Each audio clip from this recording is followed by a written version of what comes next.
And of course, tonight our special focus is vaccine hesitancy. So how many people in South Africa are reluctant to get the jab, and what are their reasons? Since the research does suggest that vaccines can save lives and protect against severe disease. Earlier this month, the University of Johannesburg Centre for Social Change, in collaboration with the Human Sciences Research Council, released the results of the fourth round of the COVID-19 Democracy Survey. It found that vaccine acceptance had actually climbed, and 72% of South Africans were willing to get the jab or had already been vaccinated. There are other similar surveys. But then there is this exception. The Afrobarometer, run by the Institute for Justice and Reconciliation, found that vaccine hesitancy was far higher. In that survey, only 43% of respondents were either very or somewhat likely to get the vaccine. So what is the picture? To discuss, we're joined by Dr. Benjamin Roberts, who's Research Director in the HSRC's Developmental, Capable and Ethical State Division. Doctor, thank you for being with us. Is there good news here, firstly, in your latest research suggesting that more people are accepting of the vaccine, which I guess means that people can change their minds? So if they're reluctant and then they come across a research that they believe or people that they trust, they can actually say, okay, I do want the vaccine.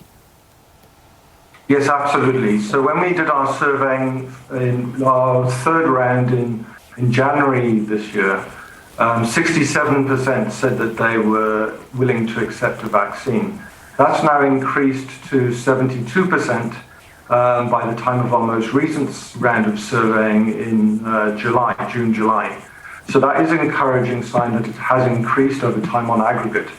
And that is similar to what other surveys such as NIDS-CRAM have found, a slight increase in recent months. So I think that is the good news. There's an aggregate increase.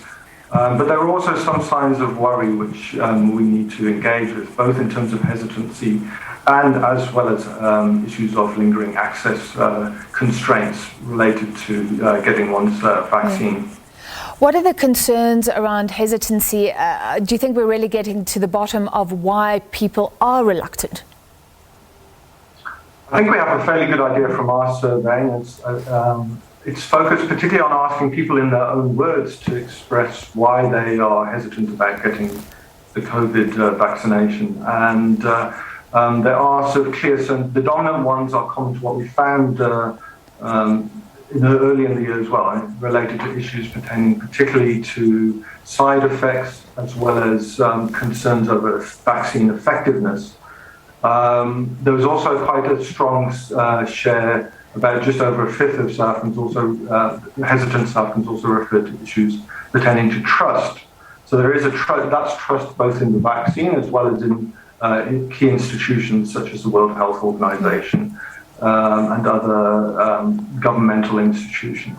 So those are the dominant factors that come out. And I think that's where there's an element of concern with some of the fake news, which we've been hearing more of in recent weeks, and how they are latching onto some of those aspects, the safety, the side effects, the issues around perceived effectiveness.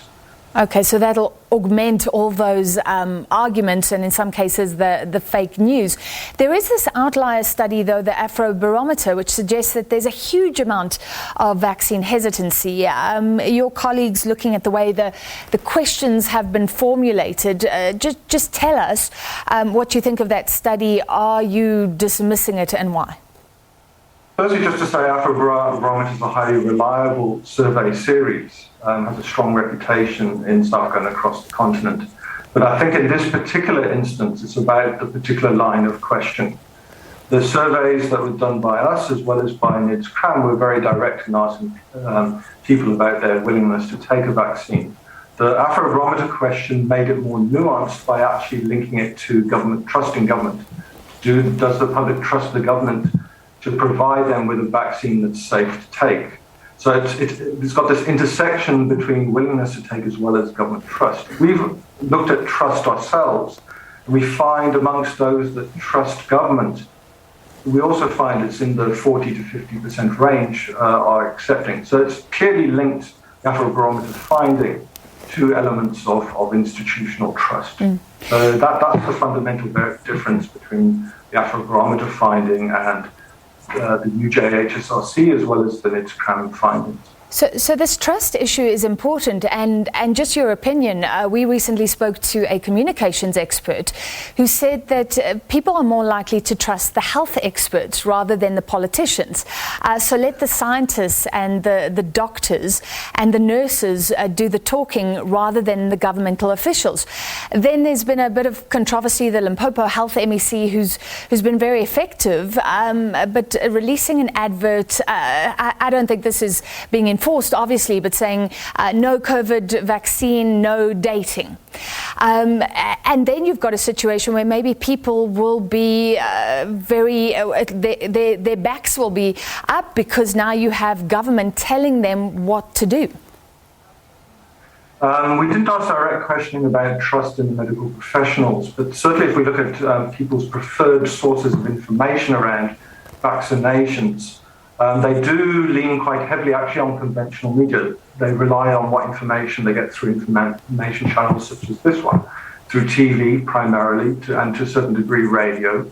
Medical professionals and government health officials, actually an equivalent share refer to them as key sources of information. So I don't think it's either or, I think it's an element of both.